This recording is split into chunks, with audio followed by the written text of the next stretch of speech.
નમસ્કાર ખેડૂત મિત્રો, આજે આપણે આવી ગયા છે તમાકુની ખેતીની અંદર, જેને કહેવાય તમાકુની અંદર ઘણા બધા પ્રોબ્લેમ આવતા હોય છે, જેમ કે વિકાસ ના થતો, ઉકળવર આવી જવો, છીપ કથળી, મોલો, મચ્છી આવી જવી. જે ખેડૂત મિત્રોએ આપણી દવા વાપરી છે અને વરસાદ પણ એક ધારો 10 દિવસ પડ્યો છે, તો પણ આપણી તમાકુની અંદર બેસ્ટ રિઝલ્ટ આવ્યું છે. પહેલા આપણે ખેડૂત મિત્રો જોડે વાત કરતા રિઝલ્ટ બતાવીશું. આપણે નજીક લાવજો, જોઈ લો. આ પાંદું જોઈ લો, એકદમ ગ્રીની, એકદમ પહોળું, લંબાઈ. એક પ્લાન નહીં, બધા પ્લાન જોઈ લો. આંપા લાવજો સાહેબ, જોઈ લો. બધા પ્લાન જોઈ લો. એક પણ પાનમાં એવું નથી કે લાંબુ પહોળું નથી. પાનમાં જડાય પણ એટલી જડાય છે ને, જોઈ લો.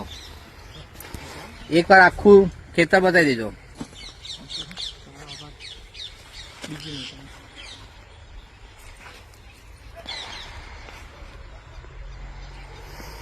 હવે આપણે ખેડૂત મિત્રો જોડે વાત કરીશું. નમસ્તે સાહેબ.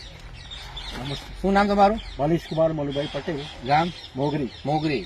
હવે આપણે દવા નથી વાપરી, પહેલા શું તકલીફ હતી તમને? એનું રિઝલ્ટ જ નતું કશું. રિઝલ્ટ જ નતું એમ. દવા વાપર્યા પછી તમને શું બેસ્ટમાં બેસ્ટ દવા છે ને, આનું સારામાં સારું રિઝલ્ટ. સારામાં સારું 10 દિવસ કન્ટિન્યુઅસ વરસાદ પડ્યો, કશું નુકસાન નહીં. એક છોડ નહીં પીવું. એક પણ છોડ નુકસાન નથી. બીજા લોકોને તો આખી તમાકુ કાઢી નાખવી પડી. મિત્રો, તમે સાંભળી શકો છો, 10 દિવસ એક ધાર્યો વરસાદ પડ્યો તો પણ આપણી તમાકુ એ ખેડૂત મિત્રોની બગડી નથી. બીજા લોકોની આખી તમાકુ બેસી ગઈ છે. તો આપણે દવાની વાત કરીશું.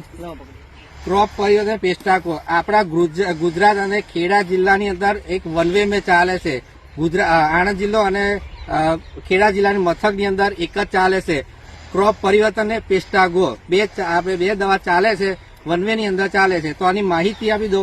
આ 15 લીટરની અંદર 25 ml આપવાની છે અને આ પણ 15 લીટર 25 ml આપવાનું છે. આથી વિકાસ, છીપ કથળી, મોળો પછી પાંદું તમારું પાંદું ફાળવાનું કામ કરશે અને વિકાસનું પણ કામ કરશે. તો માહિતી આપ્યા બદલ ખૂબ ખૂબ આપનો ધન્યવાદ.